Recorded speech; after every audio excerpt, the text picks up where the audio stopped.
Mercredi 19 avril 2023, Léa Salamé s'est confiée au sujet de sa fulgurante ascension dans On n'est pas couché. La journaliste a reconnu avoir pris la grosse tête face à son succès, avant de finalement revenir les pieds sur terre. Si elle avait débuté sa carrière télévisuelle bien des années plus tôt, Léa Salamé s'est fait connaître du grand public en rejoignant l'équipe de Laurent Ruquier dans On n'est pas couché. Une époque où l'émission cartonnait chaque samedi soir. Soudainement, je vais basculer d'une forme de petite notoriété de nana de iTélé, mais pas grand-chose, à celle qui est en une de tous les magazines. Mais vraiment tous. Ma mère les a gardés, je peux vous dire que j'étais placardé partout. Dès que je disais un truc ça faisait une polémique pendant 4 jours, a-t-elle confié lors d'un entretien accordé à l'émission Small Talk, mercredi 19 avril 2023.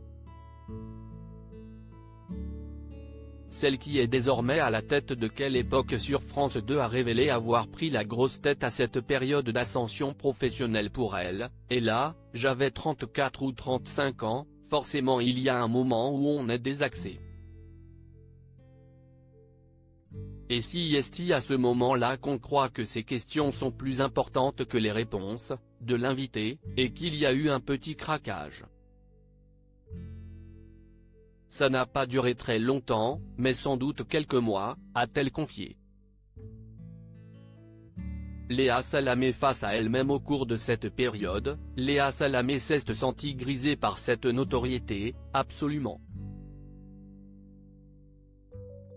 Et comme tout le monde, en fait.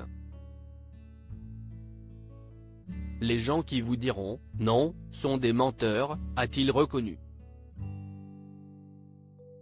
Finalement, Léa Salamé n'est pas épargnée par les échecs et les défis parfois difficiles à surmonter. Et tout cela lui permet de remettre les pieds sur terre. Après, moi, je me suis pris des baffes. Très vite, j'ai quitté Laurent Ruquier, j'ai pris l'émission politique durant l'année présidentielle. On se prend des coups, on se dit « oh là là, mon Dieu ». C'était très intense. Et puis à un moment on se stabilise. Passé 40 ans, si on se la pète encore, on fait pitié. Mais même avant, d'abord j'ai été mère. Et puis on comprend que nul n'est irremplaçable, que les choses passent, a-t-elle assuré. Des années qu'elle est heureuse de laisser derrière elle.